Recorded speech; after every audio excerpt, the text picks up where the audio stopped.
네, 안녕하세요. 휴넷 L&D 연구소의 홍정무 수장입니다. 일단 새해 복 많이 받으시고요. 올해 2025년 키워드로 만나는 L&D 트렌드 전망에 대해서 함께 한 50분가량 간략히나마 알아보는 시간을 함께 갖도록 하겠습니다. 먼저 크게 8가지 키워드를 가져왔는데 여러 가지 키워드도 있겠지만 첫 번째로는 AI와 스킬 기반 L&D 이 두 가지 너무나 글로벌한 트렌드고 너무나 핫한 이슈이기 때문에 두 가지는 일단 넣어드렸고요. 그리고 우리가 올해 2025년에 좀 주목해야 되는 무엇을 육성시켜야 되냐라는 부분에 대해서 한 3가지, 그리고 어떻게 그리고 어떻게 환경을 구축할 거냐라는 부분에 대한 것 3가지에 대해서 각각에 대해서 좀 간략히나마 함께 알아보는 그런 시간을 갖도록 하겠습니다. 먼저 스킬 베이스드 탤런트 디벨롭먼트인데요. 새로운 L&D 표준, HRD 표준이라고 얘기를 하고 있습니다. 일단 스킬에 대한 개념에 대해서 좀 설명드리자면 여러 번 제가 설명드린 거긴 하지만 잡이 있고 롤이 있고 컴피턴시 있고 스킬이 있다면 잡을 좀 잘게 나누면 롤이 되고요. 롤을 그 역할을 수행하게 되면 여러 가지 역량 중에서 또 역량이 여러 가지가 있을 거고 역량을 조금 더 짧게 자르면 아마 스킬이라는 단어가 있을 거예요. 근데 이 스킬에 최근에 글로벌 HR과 글로벌 HRD, L&D가 주목하는 이유가 그동안 우리는 잡과 롤을 중심으로 HR을 해왔거든요. 근데 이 잡과 롤 가지고는 지금의 빠른 변화를 따라갈 수가 없다라는 겁니다. 그래서 보통 스킬에 많이 집중하고 있는 거죠. 그렇다면 이 스킬에 대해서 조금 더 설명드리기 위해서 WEF에서는 2023년에 이렇게 발표를 합니다. 앞으로 5년 뒤에 미래 직업에 대한 변화를 얘기를 하는데 8,300만 개의 일자리가 사라지고 6,900만 개의 일자리가 새로 생길 거다라고 얘기를 하고 있고요. 전체 일자리 수에서 우리가 5년 동안 바뀌는 일자리의 숫자가 거의 한 25% 정도라고 얘기를 합니다. 우리가 지금 어떤 시대에 살고 있냐면 우리의 직업이 있더라도 이 직업이 한 5년이 지나면 4분의 1 정도가 계속 바뀌는 그런 시대에 좀 살고 있는 거거든요. 직업이 안 바뀐다고 하더라도 링크드인에서 조사한 2023년의 스킬에 대한 조사가 있는데요. 2015년부터 2023년까지 스킬셋의 변화를 쭉 한번 추적을 해봤습니다. 직장인들의 스킬셋이요. 그런데 전반적으로 한 8년 동안 25%, 약 4분의 1 정도에 바뀌어 있더래요. 그리고 2027년까지 추가로 25%가 더 바뀔 거라고 예측하고 있습니다. 또 우리가 직업이 안 바뀌더라도 어떤 시대에 살고 있냐면 우리가 잡을 유지하더라도 스킬은 12년 동안 절반 정도가 계속 바뀌어야 되는 그런 시대에 살고 있는 거죠. 그리고 저희는 어떻죠? 저희는 HRD 담당자잖아요. L&D 담당자다 보니까 스킬에 대해서 우리의 스킬을 절반가량 바꾸는 게 아니라 12년 동안 우리 구성원들의 스킬도 계속 절반가량 바뀌어야 된다는 얘기죠. 그러면 스킬의 중요성의 가장 핵심적인 이유가 바로 이 빠른 비즈니스 환경 변화인데요. 그동안 우리가 이 보통 일반적인 서적에 보면은 잡과 롤 단위, 직무와 역할 단위로 조직을 운영한 기간이 한 140년 정도 됐다고 얘기를 해요. 그러면 이 산업화 이후로 본격적으로 잡과 롤 단위의 어떤 직업에 대한 변화가, 역할에 대한 변화가 생겼는데요. 여기에 지금 보시는 빨간색 네모난 테두리가 과거에는 기업이나 조직이 해야 할 일들이 좀 일정했습니다. 그리고 크게 변화를 하지 않았죠. 이러다 보니까 분업이란 걸 만들어서 이 부분은 잡과 롤로 나눴었어요. 그래서 전체 해야 되는 기업의 태스크들을 잡과 롤 단위로 나눠줬죠. 그래서 예를 들자면 너는 마케팅만 해. 너는 L&D만 해. 너는 HRM만 해. 이런 식으로 각각의 역할과 잡들을 명확하게, 직무를 명확하게 나눠줘서 이 조직을 운영해 왔습니다. 최근의 변화는 기업이 해야 되는 태스크들, 이 업무들이 너무나 급작스럽게 바뀌고 있다는 거예요. 저희가 보지도 못했던 다양한 모양들로 되게 바뀌고 있다 보니까 지금 여기 보시면 이제 잡과 롤 단위로 업무를 배분할 때는 저쪽에 보시면 한 네모칸을 보시면 이 네모칸에 지금 현재 이 잡을 가진 사람은 어떠냐면 절반 정도로 놀고 있어요. 그리고 심지어는 이 하지 말아야 될 일을 아주 열심히 하고 있죠. 근데 가운데 있는 영역은 어떻죠? 가운데 있는 영역은 지금 비어 있습니다. 그리고 서로 어떻게 하고 있냐면 내 직무가 아니라는 이유로 서로 미루고 있어요. 근데 기업에서는, 조직에서는 가만히 봤을 때 더 이상 직무와 역할 단위로 조직을 운영하기에는 한계가 있구나라고 생각을 한 겁니다. 이러다 보니까 보다 스킬로 쪼개서 역할을 이 직무 단위를 나눠야 되겠다라고 생각해서 이 스킬이 상당히 대두되는 이유고, 또한 두 번째는 일하는 방식도 상당히 많이 변화했어요. 저도 많이 느끼긴 하지만 프로젝트 기반의 업무가 많이 얘기가 돼 있고 일들이 증가하고 있고 또한 크로스 펑셔널 업무, 부서들끼리 이제 결합된 업무가 많다 보니까 이런 업무들은 이제 직무 단위로 움직이지 않잖아요. 이러다 보니까 결국 스킬을 기반으로 어떻게 업무를 배분할 거냐라는 이슈들이 점점 중요해지는 거죠.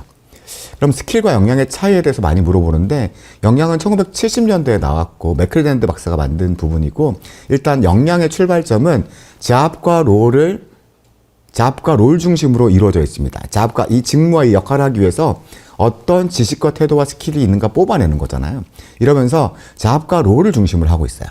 근데 스킬은 물론 이게 지식, 태도, 스킬 중에 스킬의 의미를 좀 포함하고 있거든요. 이 역량 모델에서 얘기하는. 그런데 스킬은 이 태스크, 이 업무에 대해서 바로 뽑아내는 형식입니다. 그래서 조금 더 빠르고 유연하고 좀 시장 중심적이라는 거죠. 그리고 역량이란 부분은 좀 범위가 좀 크죠. 비즈니스 의사결정 상당히 좀 생접을 하진 않잖아요. 그런데 스킬 같은 경우는 직접적인 업무와 실질적인 아웃풋과 연관되어 있기 때문에 조금 더 구체적이고 또 실질적인 산출물과 연관되어 있다는 점에서 상당히 좀 주목하고 있다라고 보시면 될 것 같아요. 그러면 HRD 입장에서는, L&D 입장에서는 어떻게 여기를 접근해야 되냐라고 해서 제가 한 5가지 정도를 정리해 왔는데요. 처음에 이제 접근하시고 이제 스킬 같은 경우는 여러 분들이랑 제가 얘기를 나눠보면은 상당히 좀 관심은 많으신데 어떻게 해야 될지 잘 모르시는 경우가 되게 많아요. 그래서 한 5가지 사례 정도를 좀 들어볼 텐데요. 첫 번째가 스킬 모델링이라는 방식입니다. 역량 모델링은 좀 비슷하긴 한데 크게 7가지 단계로 나눠져 있어요.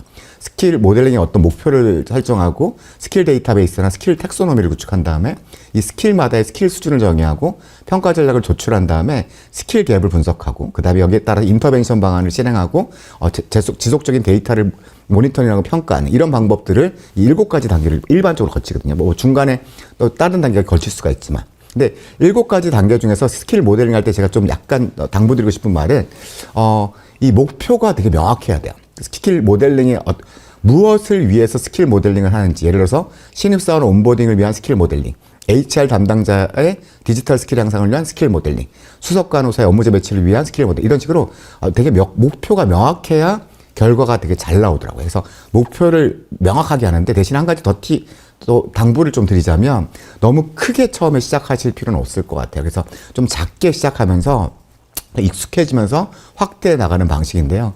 그럼 또 이렇게 물어볼 수가 있습니다. 이렇게 7가지 단계고 역량 모델링을 할 때도 우리는 3, 4개월 정도가 걸리잖아요. 그럼 스킬 모델링을 어떻게 역량보다 더 훨씬 쪼개진 단위인데 이걸 어떻게 다 할 수 있어요? 라고 했을 때 제가 좀 방안을 제시하는 게 마찬가지로 우리도 이 스킬 모델링의 AI 기술을 적극적으로 활용하면 가능하다라는 얘기입니다. 그래서 여기 지금 보여드릴 영상이 하나 있는데 스킬즈 GPT라는 곳이에요. 그래서 여기가 360 러닝이라는 미국 회사에서 GPTS라고 있잖아요. 거기에 대해서 이제 공개를 한 거거든요. 그래서 지금 영상 한번 보시면 제가 이 스킬즈 GPT라고 따로 이제 GPT 중에서 스킬즈 GPT랑 따로 훈련을 시킨 겁니다. 그래서 무료로 풀어놨어요.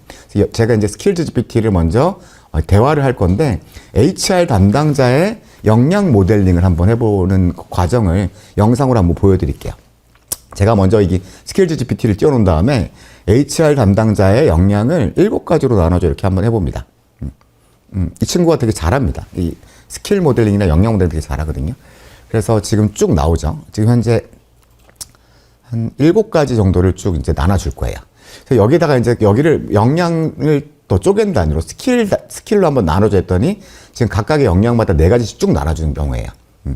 그리고 각 스킬을 이제 스킬에 대한 평가, 각 스킬마다의 평가 전략을 한번 세우기 위해서 스킬을 5레벨로 나눠주고 각 레벨별 행동 지표를 하나씩만 뽑아줘라고 얘기를 합니다. 그랬더니 이렇게 지금 각 스킬별로 레벨 5에 따른 행동 지표를 지금 쭉 뽑아주고 있어요. 네. 그리고 이번에는 아예 그냥 표로 제가 뽑아버릴게요. 세로축은 스킬로 해주고 가로축은 그 스킬 레벨과 행동 지표를 이제 적어주고 여기다가 이제 각각의 또 저희가 진단지가 또 필요하잖아요. 스킬을 자가 진단할 수 있는 진단 문항을 각 스킬마다 하나씩만 뽑아달라고 할 거예요. 네. 그리고 여기에다가 좀 더 더해볼게요. 좀 더 욕심을 부려봐서 제가 여기에다가 각 스킬마다의 중요도와 시급성을 그냥 뽑아줘라고 할 겁니다. 네.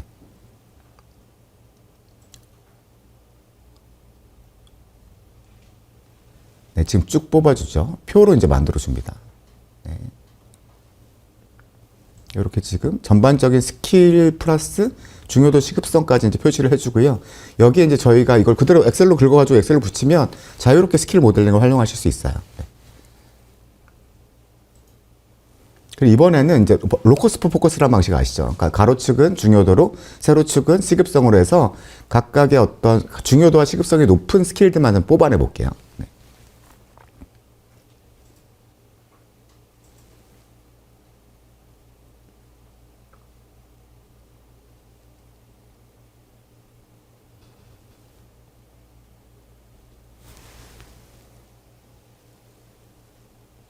도표로 만들어줘 이렇게 제가 한번 해봅니다. 이렇게 하면 조금 시간이 걸리는데 이렇게 시급성과 중요도에 따라서 지금 이렇게 필요한 것들 지금 현재 잘려 있지만 우측 상단에 보시면 지금 시급성과 중요도가 높은 스킬들이 나와 있어요. 여기에 대해서 뽑아내서 여기에 따른 어떤 방안들에 대해서 그래서 각 스킬별로 중요 그러니까 여기까지만 제가 볼게요. 시간 관계상 저희가 지금 보면은 보통 보면 일반적으로 역량 모델링을 하면 한 4명이 들어와서 한 3개월 내지 6개월이 걸리잖아요.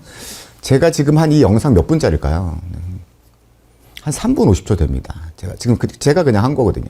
결국은 적극적으로 스킬 모델링을 할 수 있다라는 거예요. 그러니까 또 중소기업이라고 아니면은 우리는 뭐 이렇게 인력도 없어라고 할 수 있지만 조금 더 AI 기술을 활용하면 충분히 스킬 모델링을 혼자서도 할 수 있고요. 조금 더 이제 고도화시키는 작업만 좀 더 해주시면 됩니다. 그리고 몇 가지 팁을 드리자면 직무기술서가 있다면 여기다 직무기술서를 넣은 다음에 스킬을 뽑아내잖아요. 그럼 조금 더 잘 뽑히고요. 그리고 좀 가장 잘 뽑히는 거는 태스크 리스트 있잖아요. 이 사람들의 어떤 업무 한 달이나 석 달 동안에 업무 태스크 리스트를 있으면 그거를 가지고 스킬을 뽑아내면 상당히 정확해요. 그래서 이런 부분을 좀 고려하셔가지고 스킬 모델링을 충분히 할 수 있다라고 한 거고요.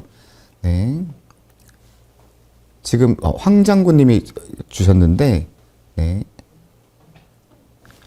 스킬은 직무를 중심으로 많이 진행을 하는데 리더십을 대상으로 스킬 모델링을 가능할지요? 이게 제가 두 번째에 대한 이 리더십에 대한 얘기를 좀 드릴 건데 뒤에 소프트 스킬에 대한 얘기를 좀 드릴 거예요. 그래서 이 부분에 그러니까 결론적으로 말씀드리면 이게 스킬 모델링을 할 때 하드 스킬과 소프트 스킬이 있거든요. 두 번째 키워드가 소프트 스킬인데 소프트 스킬의 대표적인 게 리더십, 뭐 커뮤니케이션 이런 겁니다. 근데 가급적 스킬 모델링을 처음 하실 때는 하드 스킬 쪽이 좀 더 잘 먹혀요. 그래서 소프트 스킬 쪽을 굳이 하셔야 된다면은 조금 더 약간 좀 후순위로 놓는 게 좋습니다. 거의 이유에 대해서는 아마 이따 소프트 스킬도 좀 더 말씀을 드릴 것 같은데요. 두 번째 접근 방식은 우리가 교육 과정을 설계하는 방식이에요. 어떤 얘기냐면 우리는 그동안 직무와 역할 아니면 역량 기반으로 교육 과정을 항상 설계해 왔어요. 그래서 마케팅 기획이다. 마케팅 기획 역할이다 라고 하면은 아니면 마케팅 기획 역량이다 라고 하면은 이 역량을 가지고 강사분 한 분 불러서 마케팅 기획령에 대한 교육 과정을 설계해 주세요라고 하고 그냥 이거를 오프라인으로 할까 이렇게 끝났잖아요. 그런데 실제로 우리가 조금 더 들여다보면 스킬 기반으로 교육 과정 설계를 접근하면 여러 가지 스킬들로 나눌 수 있고 우리 구성원들의 우리 마케팅 기획자들의 꼭 필요한 스킬들이 따로 있다는 거예요. 이걸 뽑아주는 것만으로도 상당히 효과적인 교육 과정을 만들 수 있다는 겁니다. 어떤 얘기를 드리고 싶냐면 우리는 그동안 예전에 음반 시장 있잖아요. 음반 시장은, 혹시 이제 나이가 좀 저처럼 좀 많이 드신 분들은 기억하실 건데, 카세트 테이프나 LP판 보면은, 이 노래만 좋은데 12곡이 들어가 있어요. 그러면 우리는 항상 만 얼마씩 내면서 음반을 꼭 샀어야 되는 시장이 있었습니다. 그런데 이게 음원 시장으로 넘어가면서 각 곡 단위로 구매를 할 수 있고 뭐 스트리밍 서비스도 받을 수 있었잖아요. 근데 이때 음악 시장, 음원 시장에서는 상당히 고민들이 많았어요. 우리가 10,000원 넘게 받던 CD 테이프를 한 500원씩, 600원씩 음원 하나도 받으면 시장에 줄지 않을까라고 고민을 많이 했었거든요. 결과는 어땠죠? 시장이 더 커졌잖아요.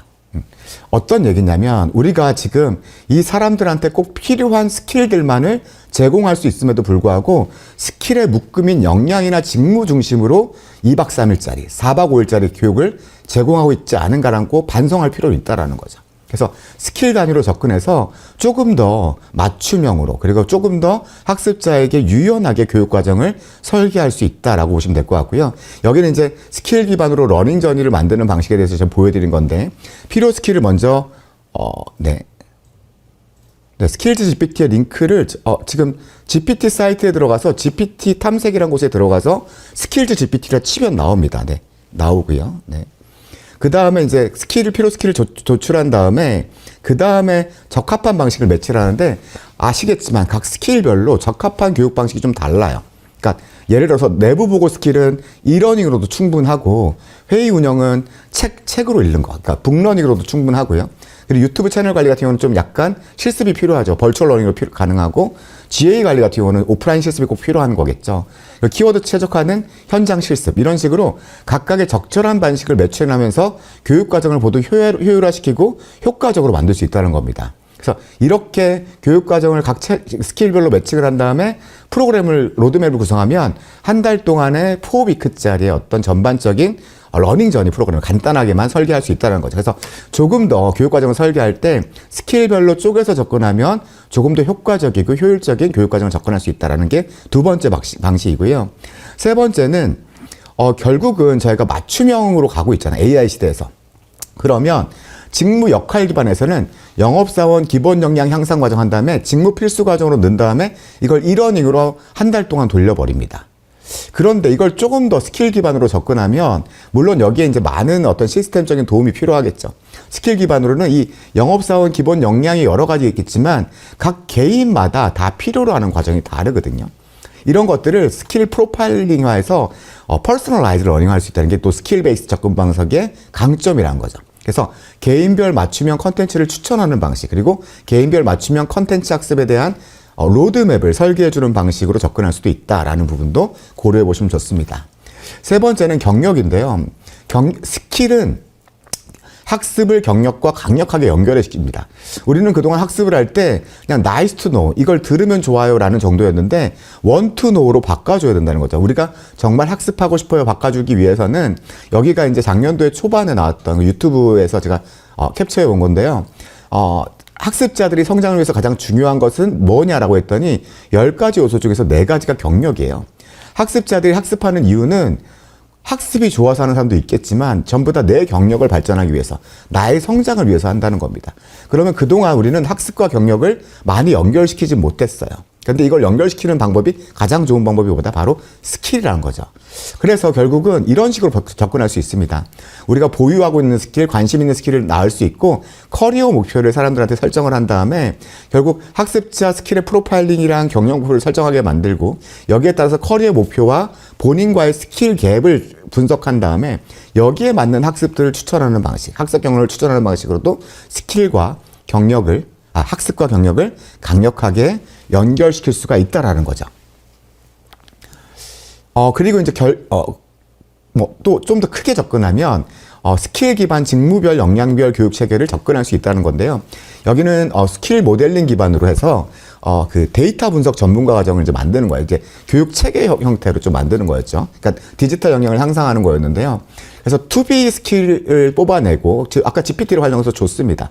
2B 스킬을 뽑아내고 또 전문가들 좀 인터뷰를 좀 한 다음에 2B 스킬의 어떤 수준을 먼저 정해야 하는 거죠. 우리 회사의 수준을 정의한 다음에 각각의 진단지를 만들어서 학습자들한테 진단을 합니다. 영양 모델이랑 비슷하죠. 그래서 스킬 갭을 분석한 다음에 이 스킬 갭에 맞는 프로그램들을 이제 만드는 거죠. 만든 다음에 교육 체계적으로 접근하는 겁니다. 그래서 핵심 스킬, 공통 스킬이 있고 기초, 중급, 심화 활용이 있는데 스킬 기반 데이터 분석 전문가 양성 과정 해서 이렇게 체계도 형태로 만들면서 스킬 기반의 모델링을 기반으로 이렇게 체계도까지 연결시킬 수 있는 사례를 잠깐 보여드렸습니다. 시간 관계상 여기까지만 스킬을 그리고 한 가지 더는 스킬은 HRD, 즉 L&D만의 요소가 아니에요. 결국은 HR 전반적, 특히 채용이나 HR 쪽에서 상당히 조직 쪽에서 이끌어 나가는 개념이고 너무나 핫한 개념이거든요. 우리가 지금 스킬로 갔을 때는 포비라고 얘기하죠. 바이, 빌드, 봇, 볼로 해가지고 인재 워크포스 툴인데요. 그동안 과거에는 우리가 바이라는 방식에 집중했거든요. 어디가 비어있다 그러면 채용하면 되지. 이런 방식에 집중했다면 이 4가지 방식을 모두 집중할 수 있는 또 연결고리가 바로 스킬입니다. 결국에는 우리가 스킬은 인력, 채용 육성 평가 보상, 즉 조직관리 HR 전반의 유연성과 확장성을 제공한다는 거죠. 어떤 얘기냐면 우리가 인력 계획을 수립할 때 직무 중심의 워크포스 플래닝일 때는 일단 직무별로 나눠요. 마케팅은 현재 TO가 얼마고 필요 직무가 얼마니까 충원 인력이 2명이다 해서 2명을 이제 내년에 충원할 거야. 뭐 이런 식으로 이제 워크포스 플래닝이 나오잖아요. 그런데 이걸 스킬로 보자면은 현재 스킬과 이 조직의 현재 스킬과 필요 스킬을 분석한 다음에 스킬 갭을 뽑아내고 대응 방안은 채용일 수도 있고요. AI 자동화 프로그램일 수도 있고 외부 프리랜서를 영입할 수도 있습니다. 그리고 챗봇을 도입할 수 있고요. 여러 가지 방식들, 즉 인력 조직 운영에 있어서 확장성과 유연성을 준다는 것도 또 스킬 베이스드 HR의 큰 장점이죠. 결국 스킬 베이스드 우리가 L&D를 할 때 여러 다른 인사 영역, 채용, 육성, 평가, 보상 다른 영역들과 함께 가시는 것도 되게 좋은 방법이라는 겁니다. 마찬가지로 이게 최근 많이 쓰이고 있는 빅테크 기업에서 많이 쓰고 있는 탤런트 마켓플레이스라는 개념인데요. 결국 직무 중심이 아니라 스킬을 자기가 보관을 하고 있으면 이게 글로트란 사이트인데 본인이 스킬을 보관하고 있는 다음에 하루에 이제 출근을 해서 로그인을 하잖아요. 로그인하면 여기 이제 이렇게 표시가 돼요. 24개의 업무가 기다리고 있다. 그래서 본인이 24개 업무 중에서 필요로 하는 것들에 대해서 클릭을 한 다음에 하면 일이 끝나는, 그러니까 직무 기반이 아니라 본인이 스킬 기반으로 업무가 매칭돼서 일을 끝내버리는, 마찬가지로 이 직무가 마찬가지로 이 시장처럼 탤런트 마켓플레이스라는데 조직 내에서 탤런트 마켓플레이스로 움직이는 이런 부분도 다 스킬 기반으로 가능한 부분입니다. 그래서 결국은 제가 좀 우리가 스킬 기반의 L&D 이런 부분이 있는데 두 가지 정도 좀 말씀드리고 싶은 게 뭐냐면 좀 작게 시작하라는 겁니다. 너무 크게 생각하지 마시고요. 좀 작게, 그러니까 교육과정 설계부터 시작하시든지 간단한 스킬 모델링부터 시작하든지 이런 부분이 매우 중요하고, 두 번째는 AI 기술을 적극적으로 활용하시라는 겁니다. 아까 스킬즈 GPT라든지 이런 부분, 챗GPT도 챗GPT를 이렇게 이런 부분도 가능하잖아요. 그래서 AI 기술을 적극적으로 활용하면 보다 또 생산성 있게, 보다 효율적으로 스킬 베이스드 HRD를 할 수 있지 않을까, 할 수 있다고 이제 말씀드릴 수 있습니다. 네. 여기는 홍보 한번 잠깐 할게요. 네. 지난주에 나온 책이고요. 여러 가지 스킬에 대해서 궁금하신 분들이 많아서 스킬 퍼스트라는 책을 지난주 9일날 제가 출간을 했고, 조금 더 궁금하신 분들은 여기 책을 구매해서 읽어주시면 좋을 것 같습니다. 예. 홍보하다 보니까 약간 창피하네요. 네. 넘어가도록 하겠습니다. 소프트 스킬 부분이고요. 두 번째 키워드는, 소프트 스킬에 대해서는 뭐 스티븐 핑거라든지 아니시 라만이라든지 상당히 중요하다는 부분을 상당히 매우 강조하고 있어요. 강조하고 있는데 일단 한 가지 사례를 들어보면 아마 많은 분들 아시겠지만 구글의 옥시즌 프로젝트라는 건데요. 구글에서 최상위 리더들은 과연 어떤 스킬들을 가지고 있을까라고 궁금했어요. 그래서 각종 데이터랑 대화 내용의 데이터를 다 모아서 한번 분석을 해보죠. 근데 원래 이들의 가정은 뭐였냐면 우리는 기술 기업이기 때문에 기술 관련, 그러니까 스템 관련, 기술 관련 스킬들이 상당히 많을 거야 라고 예상을 했는데 결과는 아니었어요. 단 하나의 테크니컬 스킬, 단 하나의 하드 스킬밖에 없었고요. 나머지는 전부 다 리더십이나 커뮤니케이션이나 이런 어떤 관리자라든지 이런 것들에 관련된 전부 다 소프트 스킬과 관련된 거였어요. 아까 질문하셨던 것처럼 이 소프트 스킬과 관련된 것들이 많았다는 겁니다. 이러면서 또한 IBM에서는 4,500명의 고위 임원들을 대상으로 질문했어요. 기업 리더들이 직면한 문제는 뭐냐라고 했을 때 지금 여기 주요 소프트 스킬들, 결국은 이런 소프트 스킬들이 이 기업 운영에서 매우 중요하다라고 고위 임원들이 생각하고 있다는 겁니다. 하드 스킬의 경우는 상당히 지속적으로 변화합니다. 물론 하드 스킬을 교육시키는 것도 매우 중요하지만 정말 이게 변화가 되게 심하잖아요. 테크니컬 스킬 자체가. 변화가 매우 심해서 이걸 계속 따라가는 게 매우 중요하고요. 소프트 스킬은 전부 지속 가능성을 가질 수 있습니다. 어떤 혁신과 창의를 지속 가능성을 가지고 있는데 대신에 하드 스킬은 배우기가 쉬운데 소프트 스킬은 이렇게 육성시키기가 상당히 어렵다는 또 단점이 있죠. 그래서 결국에는 소프트 스킬, 하드 스킬이 모두 중요하고 테크니컬 스킬, 디지털 스킬이 매우 중요한데 소프트 스킬이 그동안 좀 더 외면 많았지 않았냐라는 부분이 있고요. 그래서 이 소프트 스킬이 올해부터 작년도 말부터 상당히 중요성을 강조하고 있거든요. 그래서 이 부분이 상당히 좀 중요성을 더해갈 거다라고 좀 제가 오늘 키워드에 넣어봤습니다. 그래서 하드 스킬과 소프트 스킬은 뭐 이런 차이가 있습니다. 그러니까 하드 스킬은 쉽게 정량화가 가능하다는 거고요. 소프트 스킬은 인간만의 스킬이고 쉽게 정량화가 어렵고 또 가르치기 어렵다는 특성이 있습니다. 그래서 리더십이나 커뮤니케이션 이런 부분이 대표적인 소프트 스킬들이겠죠. 대표적인 소프트 스킬들에서 좀 나열을 해본 거고요. 뭐 전략적인 사고, 변화 적응, 갈등 적응 이렇게 해서 뭐 측정하기 좀 어렵고 또한 개발하기도 어렵습니다. 그리고 아까 역량과 스킬에 대한 차이를 만들어줬는데 소프트 스킬 쪽으로 가면은 역량과 차이가 별로 없는 경우가 많아요. 그래서 더 쪼개기 좀 힘든 부분이 많아서 아마도 지금 아까 리더십에 대한 고민하고 계셨는데 아마 역량으로 접근하시든 좀 더 스킬로 나눠서 접근하시든 이런 부분 대신에 하드 스킬이라든지 테크니컬 스킬 쪽이 스킬 베이스드 HR이나 스킬 베이스드 L&D에서 잘 먹힌다라는 부분을 좀 고려해 주시면 좋을 것 같습니다. 그래서 그러면 소프트 스킬 어떻게 개발해야 되냐라고 하면은 우리는 흔히 리더십, 커뮤니케이션 이런 교육을 하드 스킬과 비슷하게 해왔어요. 왜냐하면 우리는 국어, 영어, 수학을 페다고지식으로 배웠잖아요. 학교에서. 이게 하드 스킬들이거든요. 하드 스킬은 일단 명확한 커리큘럼이 존재하고 객관적으로 시험 인증도 받을 수 있어요. 그리고 상대적으로 단기 집중 학습을 통해서 올릴 수가 있습니다. 그래서 이게 명확해요. 그런데 이제 리더십, 커뮤니케이션, 창의력 이런 것들도 이 하드 스킬에 맞춰서 교육했던 게 좀 솔직한 사실이었어요.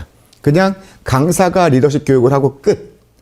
그런데 소프트 스킬은 리더십이라든지 아니면 커뮤니케이션이라든지 아니면 크리티컬 띵킹이라든지 이런 부분은 상당히 오래 걸리고요. 학습 방식이 교육 중심이 아니라 죄송합니다. 본인의 경험이라든지 상호작용을 통해서 얻어지는 경우가 많습니다. 또한 평가 방법 또한 주관적인 경우가 많아요. 그리고 개발 기간도 상대적으로 긴 기간이 걸리죠. 대신에 적용 범위는 다양한 산업, 소프트 스킬이 있는 사람들은 어떤 직무에 갖다 놔도 이 스킬을 발휘하거든요. 근데 하드 스킬은 그 직무에서만 좀 발휘한다는 어떤 특정 산업에서만 발휘한다는 특성이 있어요. 그래서 이 소프트 스킬이 중요하다고 했을 때 소프트 스킬을 개발하는 방법은 달라야 된다는 거죠. 그래서 결국은 교육에서 익스피리언스, 교육에서 학습 경험으로 그리고 포멀 러닝이 중심이었다면 인포멀 러닝의 비중을 좀 더 높이는 방법으로 클래스룸이 중심이었다면 경험에 성장하기 때문에 워크플로우 안으로 그리고 단기적 이벤트였다면 좀 더 긴 러닝 전이 중심으로 학습하는 게 매우 중요하다라는 겁니다. 그래서 결국은 소프트 스킬을 우리가 설계할 때 러닝 전이 형식이라든지 아니면 지속적으로 장기적으로 할 수 있는 구독형 모델이라든지 이런 부분의 접근 방식이 매우 중요하다는 부분도 한번 기억하시면 좋을 것 같아서 제가 장표에 넣어드렸습니다. 세 번째 키워드는 AI 파워드 러닝인데요. 작년 ATD에서 나왔던 얘기인데 결국은 인터넷은 90% 이상의 사람이 쓸 때까지 25년이 걸렸고 스마트폰은 100% 가까이 사람들이 쓸 때까지 약 10년이 걸렸고 AI는 지금 가파르게 지금 그래프를 타고 있죠. 그래서 AI도 매우 한 3에서 5년 아니면 더 빠르면 3년 내에 한 100% 이상의 사람들이 일반화되게 사용될 겁니다. 그럼 AI가 어떻게 L&D에 활용되냐라고 했을 때 크게 자동화 및 생산성 증대, 맞춤형 학습, 데이터 인사이트 한 세 가지 정도의 대표적으로 쓰이고 있는데요. 각각에 대해서 간단하게만 설명을 드리도록 하겠습니다. 첫 번째가 생성형 AI에 대한 어떤 생산성 증대인데요. 우리 L&D 담당자는 솔직히 필요가 없지 않나요? 그러니까 IT에 대한 얘기 아닌가요? 생성형 AI는 그렇게 생각할 수도 있는데 여기가 이제 라이트캐스터 HR 리서치 회사잖아요. 여기서 한 1년 동안 채용 공고에서 생성형 AI를 가장 많이 언급한 직무 리스트를 한번 뽑아왔어요. 그런데 우리 업무가 지금 3위에 들어가 있죠. 그죠? 네. 전체적인 직무 중에서. 결국 L&D에서 생성형 AI를 어떻게 활용하는지가 매우 중요한 이슈가 된다는 얘기죠. 그래서 지금 현재 필리파 교수는 네 가지 부분이 상당히 많이 쓰일 거라 얘기를 하고 있는데 영상 개발, 컨텐츠 드래프트 작성, 진단 평가, 운영적 지원이 지금 현재 스코어로서 매우 많이 쓰이고 있고 앞으로 이 범위를 더 넓혀갈 겁니다. 그래서 생성형 AI나 AI를 L&D 업무에 쓰는 것들을 과감하게 하는 게 매우 중요하다라는 거고요. 두 번째는 AI를 통한 개인화된 학습은 8가지 정도로 쓰인다고 얘기를 하고 있습니다. 학습 경로 추천, 관련 컨텐츠 추천, 대화식 학습, 에이전트를 통한 학습, 실시간 피드백 등등으로 쓰일 수 있고 AI는 L&D 업무에서 여러 가지 반복적인 행정 업무를 자동화할 수 있고 기본적인 컨텐츠 제작, 교육 컨텐츠 자동 번역, 인공지능 챗봇, 맞춤형 학습 지원, 학습과 비즈니스 간의 성과 연계, 개인 맞춤형 코칭, 그리고 조직 구성원들의 스킬 갭을 분석하고 지원하는 업무. 이런 것들 너무나 다양하게 AI를 쓸 수 있습니다. 그래서 우리가 AI에 대해서 적극적으로 쓰면서 여러 가지 우리가 HRD, L&D로서 담당자로서 해결해야 되는 과제들을 하나둘씩 해결해 가는 게 매우 중요하지 않을까라고 생각을 하고요. 두 번째는 데이터 인사이트인데 너무나 대시보드들이 발달하고 있습니다. 여기는 뭐 대표적인 그 AI 기반의 HR 회사인 에이폴드라는 AI라는 회사에 이 대시보드를 좀 가져왔는데 여러 가지 대시보드를 통해서 퇴사 이유나 성과자별 리텐션 비율 이건 또 분석할 수 있고 학습 관리의 대시보드라든지 아니면 직업 몰입 관리 그리고 채용 프로세스에서 어디가 좀 더 병목이 있는지 이런 부분을 전반적으로 데이터에 대한 인사이트를 주는 역할로 또한 AI를 활용하고 있어요. 여러 가지 요소가 있는데 하나만 좀 소개시켜드리면 IBM의 블루 매칭 제도라고 해서 IBM 자체가 너무 이직률이 높아져가지고 이 부분을 줄이는 이슈가 있었다고 해요. 그래서 각각의 어떤 직무적인 어떤 스킬별 데이터를 다 모아서 직원분들이 이제 퇴사하기 전에 블루 매칭 프로그램을 운영해서 관리자와 코치가 한번 면담을 해주는 거예요. 그러니까 퇴사하기 전에 이쪽 직무로 옮기는 게 어떠냐라고 이제 한번 데이터를 기반으로 상담을 해줬다는 거죠. 그래서 결국 4만 명 이상이 참여했고 500개의 어떤 내부 이동이 매칭이 돼서 이직률을 2% 낮출 수 있었다라고 좀 발표를 하고 있습니다. 여러 가지 부분에 있어서 어떤 데이터 모델링 그리고 스킬 모델링을 통해서 이런 부분을 좀 해결할 수 있는 것들이 많아지고 있다는 거죠. 네 번째는 AI 리터러시인데요. AI의 활용 능력은 이제 선택이 아닌 필수 능력으로 가는 것 같아요. 마찬가지로 여기가 크몽이나 순고 같은 프리랜서를 운영하는 미국의 사이트인데 생성형 AI가 얼마나 프리랜서들의 생산성의 향상에 역할을 하는지에 대해서 한번 좀 이제 저걸 해본 거죠. 그러니까 테스트 연구를 한번 해봤습니다. A그룹은 어떻게 하냐면 A그룹은 생성형 AI를 쓰지 못하게 했고요. B그룹은 생성형 AI를 쓰면서 프리랜서 활동을 하게 했습니다. C그룹은 일단 미리 AI를 훈련시킨 다음에 생성형 AI를 2달 동안 한번 쓰게 만들어 왔어요. 세 그룹 간의 어떤 액티브한 활동 시간이라든지 그리고 소득 수준, 두 달 활동 동안의 소득 수준에 대해서 한번 비교를 해봤더니 일단 생성형 AI를 썼던 부분이 많이 올라갔죠. 그리고 하나 월등히 올라간 그룹이 있습니다. 어디죠? 네. 미리 AI를 배우고 써봤던 집단이에요. 결국 AI 리터러시, AI를 활용하는 능력이 생산성에 매우 영향을 미치고 AI를 매우 적극적으로 가르치는 게 매우 필요하다는 거죠. 생성형 AI나 AI를요. 그런데 지금 현재 미국의 현황이 82%의 리더들은 AI 스킬 교육이 필요하다고 얘기를 하고 있음에도 불구하고 38%의 기업만이 AI 리터러시 교육을 제공하고 있다. 그래서 올해는 아마 많은 대기업들이 많이 지금 AI 교육을 하고 있지만 아직 하지 않은 기업들한테도 이 AI 리터러시와 관련된 교육들은 반드시 좀 고려해 보시면 좋지 않을까라고 싶고요. 너무나 많은 사례들이 있습니다. 해외와 국내 사례. 이거는 좀 시간 관계상 읽어보시면 될 것 같아서 그냥 쭉 넘어가도록 하겠습니다. 여러 가지 기업들의 사례들 그리고 너무나 다양하게 지금 다양한 제도를 통해서 구성원들의 AI 리터러시를 올리려고 노력을 많이 하고 있는 모습들을 볼 수가 있습니다. 다섯 번째 키워드는 하이브리드 러닝인데요. 결국 온오프라인을 어떻게 통합시킬 거냐라는 이슈가 계속 발생하는 것 같아요. 결국 코로나 이후로 디지털로 넘어갔는데 또한 이제 다시 코로나가 끝난 다음에 그러니까 온오프라인의 장점을 어떻게 적극적으로 결합을 시키느냐라는 부분이 상당히 또 L&D의 핵심 이슈죠.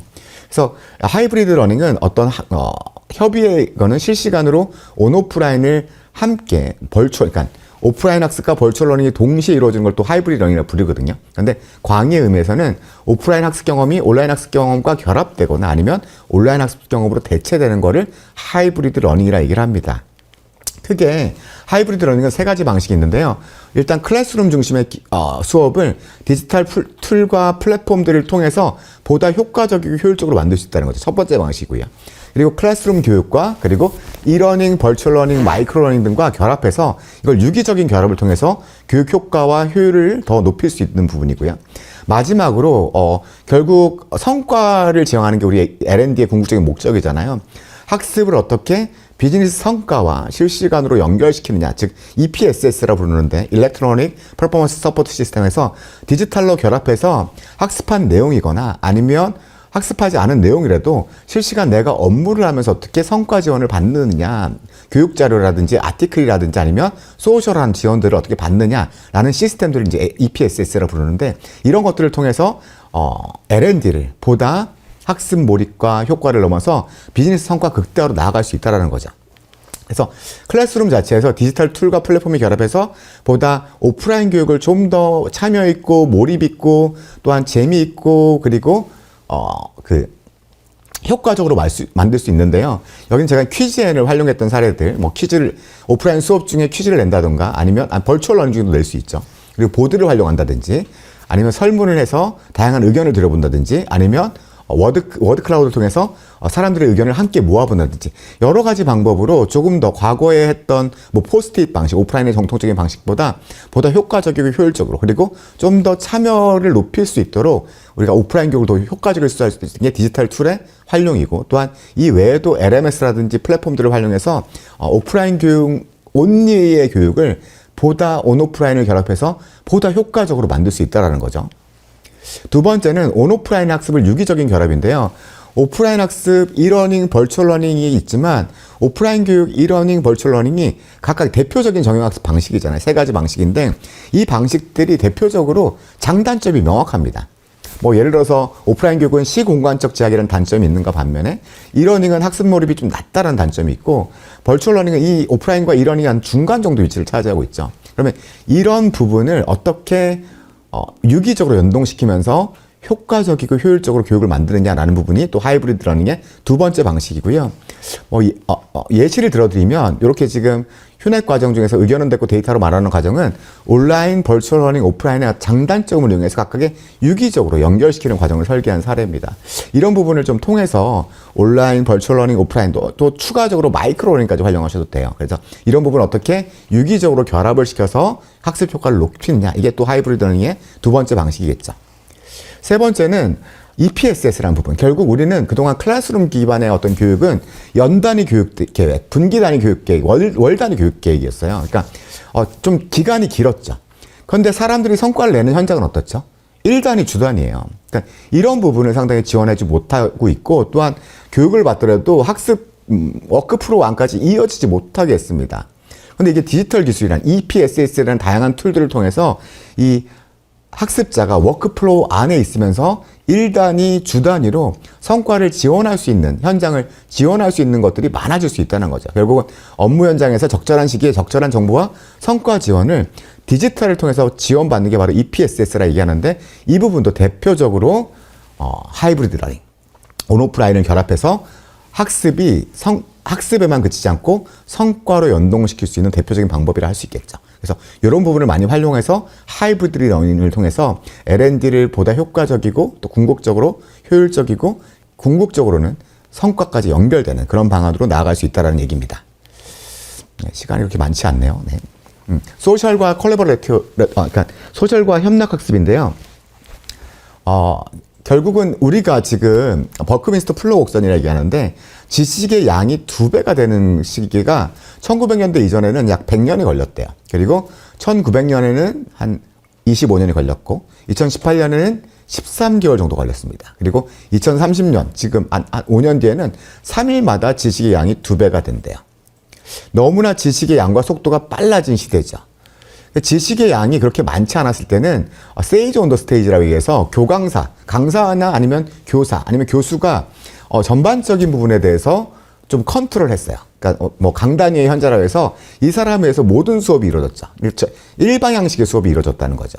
그런데 지금 최근에 디지털 활용 소셜 러닝 같은 경우는 누구나 학생이 되고 누구나 교사가 되고 뭐 어디 소셜에다 뭐 물어보면 막 댓글이 막 달리잖아요. 이런 식으로 디지털 플랫폼 활용해서 가장 잘 가르치는 사람과 가장 배우고 싶은 사람을 실시간으로 연결할 수 있다는 거죠. 이런 측면에서 매우 소셜 러닝, 협력 학습이 매우 중요하다는 거고 그래서 소셜 러닝 같은 경우는 일단 가장 개념은 간단합니다. 연결시키고 공유하고 또 실천한 다음에 다시 공유하고 이렇게 계속 연결되는 거죠. 그리고 조지 지멘스가 얘기하는 최근의 교육학 이론인 연결주의. 어떤 학습이 최고의, 그러니까 가르치는 사람과 그리고 배우려는 사람을 연결해 주는 것만으로도 학습이 완성된다라는 거. 특히 이런 부분에 디지털 기술을 적극 활용해야 된다라는 얘기인데요. 그래서 이런 부분을 적극 활용하는 게 소셜 러닝인데 그럼 소셜 학습과 콜라보레이티브 러닝, 그러니까 협력 학습과의 차이는 뭐냐라고 하면 소셜 러닝은 가장 큰 차이가 타인과의 상호작용을 통해서 학습한다는 겁니다. 즉 관찰과 상호작용을 통해서 학습한다는 거고요. 일단 인포멀하고 자발적이라는 게 특성이 있습니다. 협력학습은 좀 의도적입니다. 그래서 공동의 목표 달성을 위해서 협력하여 학습하는 방식을 얘기하고요. 그리고 협업과 역할 분담을 통한 학습이죠. 그리고 공식적이 좀 구조화된 팀 기반으로 이루어지는 경우가 많아요. 그래서 이 소셜 학습과 협력 학습이 같이 함께 이루어지는 게 또 이렇게 하나의 학습 방식으로 많이 각광을 받을 거다라고 예상을 하고 있고요. 텔루스라는 캐나 통신회사는 전반적인 소셜 러닝에 대해서 강조하고 있어요. 메타버스 플랫폼도 만들고, 그리고 라이브 캐스트, 웹캐스트라든지 마이크로 블로깅 아니면 비디오 등등 4만 5천 명들이 함께 학습자들, 그러니까 우리 구성원들이 함께 배우고 학습하고 이런 학습하는 어떤 커뮤니티로 만들기 위해서 여러 가지 노력을 해서 상당히 효과를 봤던 사례죠. 이런 사례들은 국내도 되게 많은 것 같습니다. 그리고 특히 이 소셜 러닝과 콜래버레이티브 러닝, 즉 협력학습이 중요한 이유가 바로 여기 있습니다. 바로 내부 특화 스킬이라는 데 있습니다. 내부 특화 스킬인 게 어떤 얘기냐면 우리 회사만 존재하는 스킬들이에요. 그러니까 뭐 보고하는 방법 아니면 이 물건을 설명하는 방법, 우리 회사에서만 존재하는 스킬인데요. 이런 스킬은 외부 컨텐츠도 없고 또 컨텐츠를 만들기도 쉽지 않고 외부 강사가 전달할 수도 없는 스킬이에요. 결국은 어떻게 밖에 가르칠 수밖에 없냐면, 함께 성장할 수밖에 없냐면 협력학습 또는 소셜 러닝이라는 거죠. 그러면 이걸 어떻게 협력학습시키고 소셜하게 학습할 수 있는 공간을 만드느냐가 매우 중요한 이슈가 될 거다라는 부분이고요. 특히 회사 특화 스킬일 때는 특히 소셜 러닝과 그리고 협력학습을 적극적으로 활용하는 게 좋다라고 말씀드리고 싶습니다. 넘어가고요. 7번째 키워드로 러닝 에코시스템을 들 수 있는데요. 결국 학습 생태계를 어떻게 구성할 거냐라는 겁니다. 우리는 그냥 기본적으로 오프라인 교육장 하나 있고 LMS 하나 있고 이러닝 오프라인 교육이 있는 경우가 많아요. 그런데 너무나 지금 학습자들은 다양하게 학습 방식을 원하고 있어요. 어떻게 윌라를 원할 때도 있고요. 아니면 퍼블리 같은 구독형 모델을 원할 때도 있고, 어떨 때는 벌추얼 러닝으로 듣기도 하고 무크를 공부도 하게 합니다. 너무나 많은 채널들을 통해서 학습을 하고 있다라는 거죠. 그럼 이 많은 채널들을 우리가 모두 다 개발할 거냐? 그렇지는 않고요. 이 많은 채널들의 어떤 생태계를 어떻게 구축할 거냐라는 게 바로 이 우리 L&D 담당자의 역할이란 거예요. 그동안에 우리가 포멀 러닝 트레이닝이었다면, 그래서 오프라인 교육을 개발하거나 운영하고 이러닝을 개발하고 운영하는 게 주요 역할이었다면, 지금 너무나 다양한 학습 경험들이 많고, 그리고 학습자들은 또 디그리드 조사에 의하면 80%는 인포멀 러닝을 통해서 학습한다고 얘기를 해요. 이러면 조금 더 많은 플랫폼들과 시스템들과 솔루션이 필요하고, 이 많은 시스템과 솔루션 플랫폼들을 어떻게 생태계화 시킬 거냐라는 것들이 이슈라는 거죠. 그래서 러닝 이코시스템은 상당히 중요한 이슈로 정말 한 3, 4년 전부터 매우 등장했고 계속 ATD에서 강조되는 개념입니다. 그래서 예를 들어서 이 부주 알렌 해밀턴에서 이제 얘기를 하는 발표 자료인데요. 너무나 많은 플랫폼들을 쓰고 있다는 거죠. 이러닝을 할 때는 LMS를 쓰고요. 그 다음에 마이크로 러닝이라든지 이런 것들 할 때 LXP를 쓰고요. 컨텐츠는 또 유데미를 활용하고요. 라이브 시스템은 웹엑스를 활용하고, 근데 각각의 관리자도 그렇고 학습자도 그렇고 각각의 시스템으로 매번 다르게 들어가야 되는, 그 데이터를 취합하기도 힘들고 이러다 보니까 이 부주 알렌 해밀턴은 이걸 다 모으자. 그래서 이걸 모아서 에코시스템을 만들어 보자라고 해서 이렇게 한번 만들어 본 사례예요. 그래서 여러 가지 시스템들을 일목요연하게 이런 어떤 구조화로 생태계의 모습을 보여준 거죠. 그리고 학습자들한테는 이렇게 완 채널로 완스톱으로 통합적인 학습 경력 관리, 특히 또 여기는 또 스킬 중심을 활용했어요.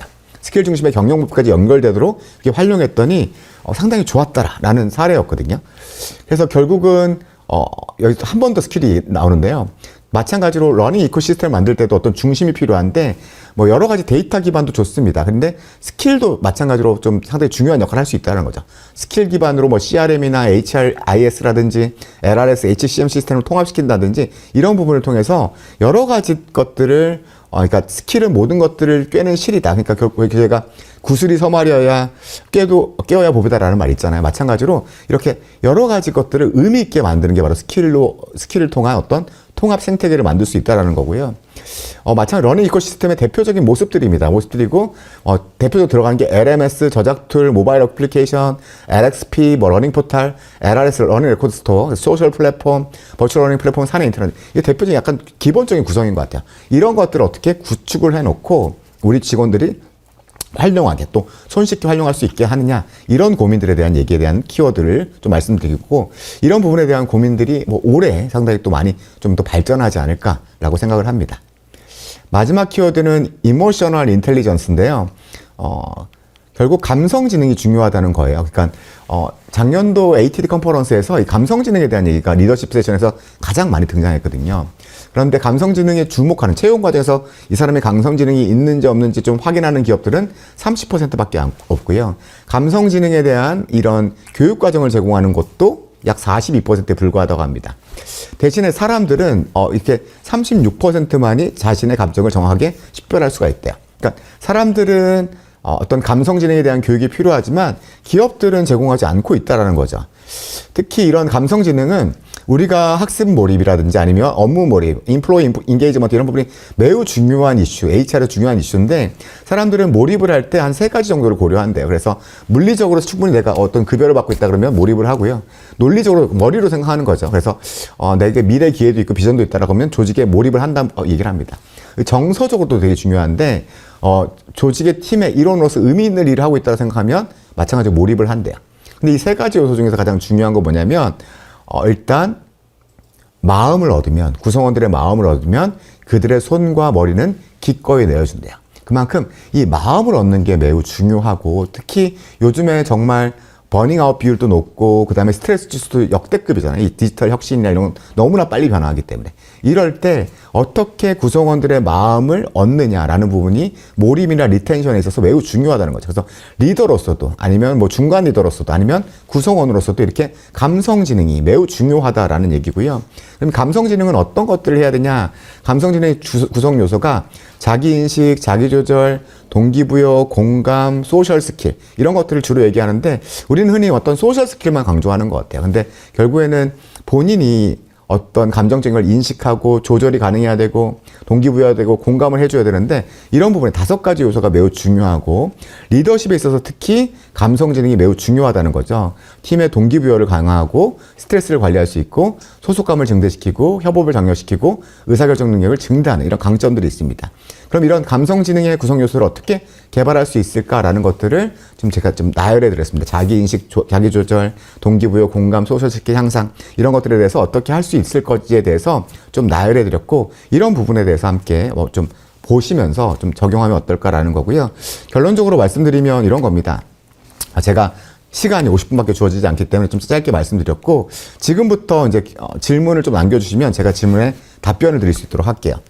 결론적으로 제가 그냥 8가지 키워드를 선택해 드렸는데 이 키워드가 꼭 정답은 아닙니다. 그런데 일단 AI와 스킬은 상당히 큰 파도고요. 이 부분에 대해서는 반드시 좀 고려를 하시는 게 좋을 것 같고 무엇을 육성시켜야 되냐라는 것들에 대해서 크게 한 3가지 정도 그리고 어떻게 육성시켜야 될까에 대해서는 3가지 정도를 좀 요약해 드렸어요. 이런 부분을 좀 함께 고민하면서 같이 좀 더 좋은 L&D 그리고 업스킬링 리스킬링이 상당히 이슈인데 이런 부분을 함께 만들어 가기를 좀 바라면서 강연을 마치도록 하고요. 혹시 질문 있으시면 1-2가지 정도만 채팅창에서 받고 마치도록 할게요. 네. 있으시면 네.